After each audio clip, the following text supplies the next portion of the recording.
Next slide. The creative mindset shifts. We've seen so far, or learned so far, that you do not need money to start. Even if you need money, that's why you have family and friends. My husband will always say, when you're starting off, your first investor, well, that's my ATM. that's my managing director, is my investor, is my angel investor, is my everything. So family and friends should be able to get money from family and friends. If you walk up to someone today and say, oh yeah, I have this idea, I want to start a bakery, right?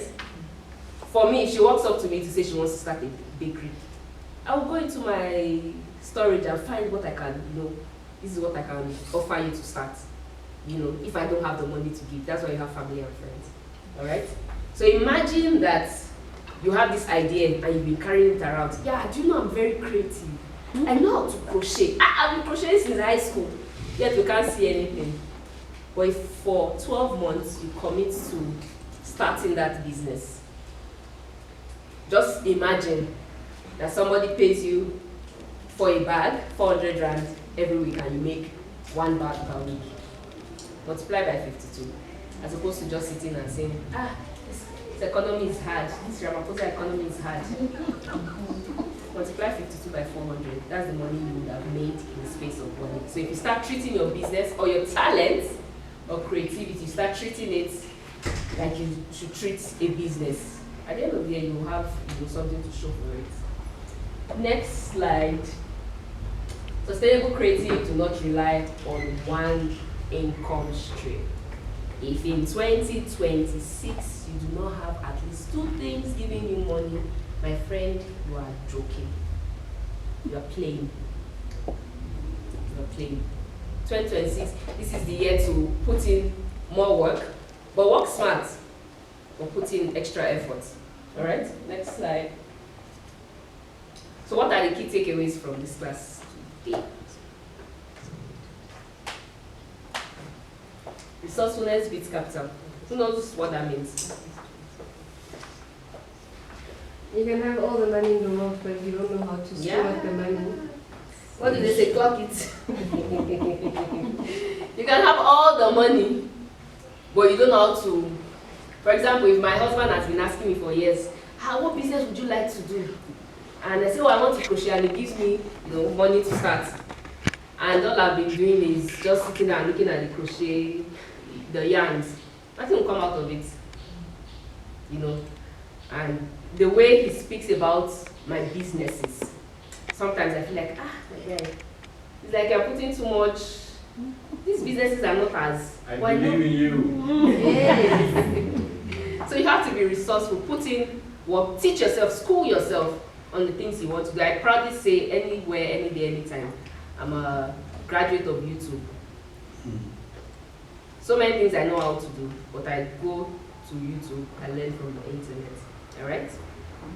So you do not need money to start. You need clarity, consistency, and the ability to use what you already have.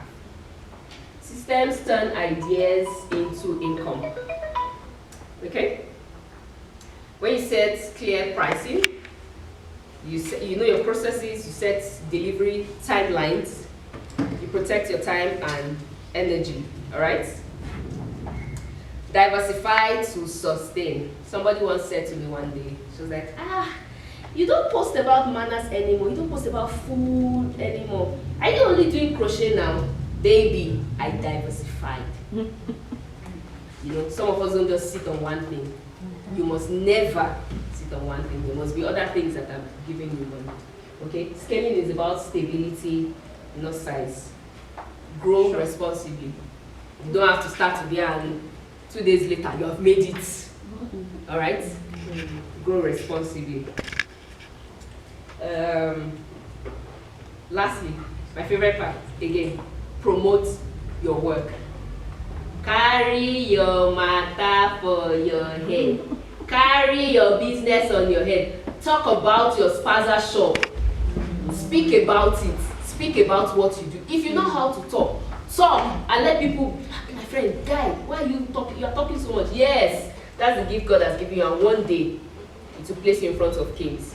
All right? I don't think that's the last slide. business ventures, speak to me about turning your passion to profit, right? Send me an email, call me, send me a WhatsApp message. Thank you so much.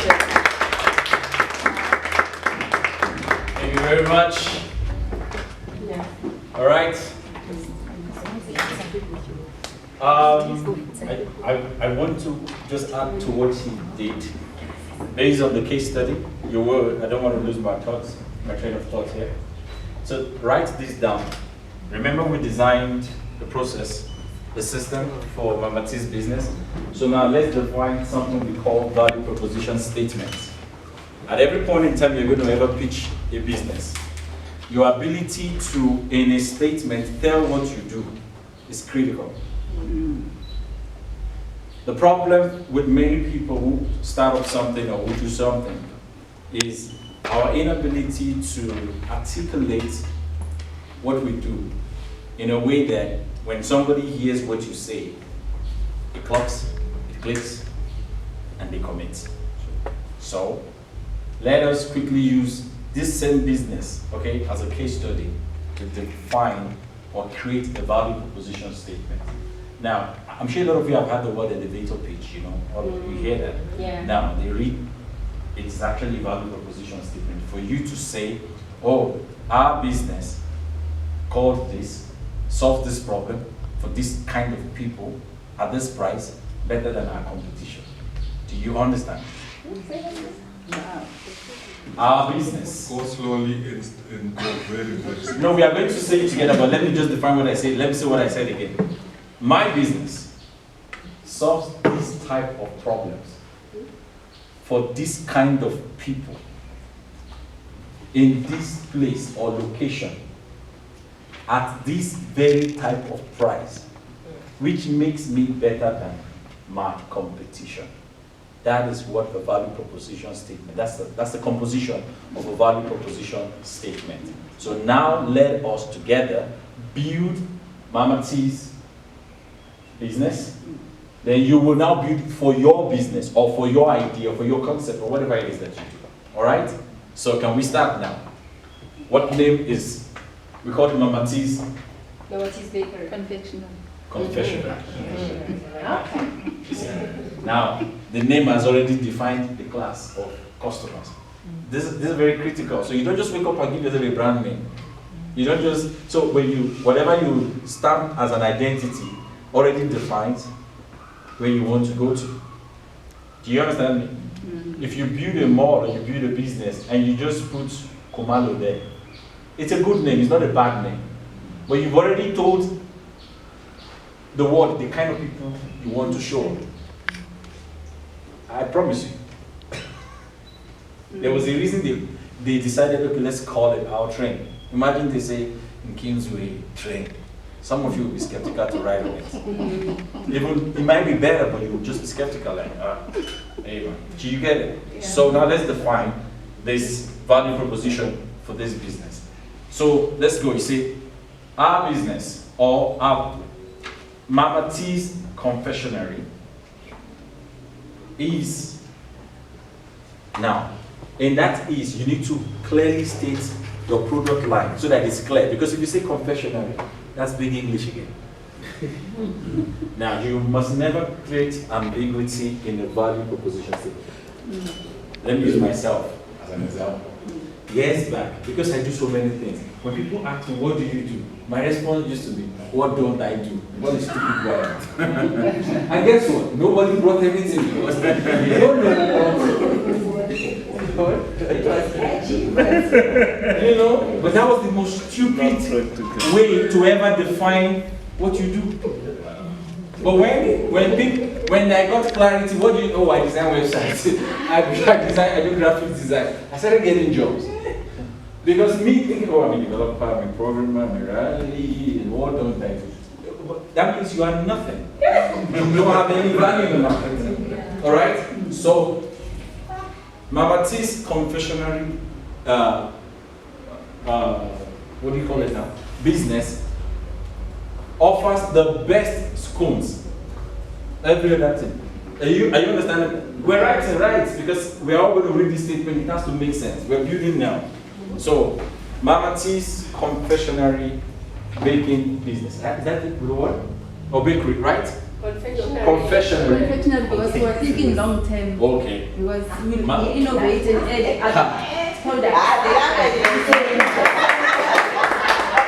Let's go.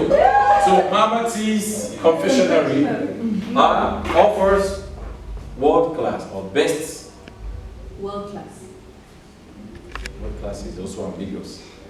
Best. Best. So now what are the product lines? Because the community must understand. Delicious. Delicious. I would rather go with delicious instead of best. Thank you. Yay. You see now we're building. So Mama T's confectionery offers delicious, right? There was mouth-watering that came Oh, from there. yeah. Even better. So between delicious, put slash mouth-watering. You're not writing. It's the same. I'm giving you a spoon because you're going to write your own. You're going to use it to apply for your own now. All right? Offers delicious and mouth-watering scones, desserts. Are you writing? Mm-hmm. For the everyday customers. All right? For the everyday customers who long for taste, affordability. Authentic. Yes, add the word. Who long for authentic taste,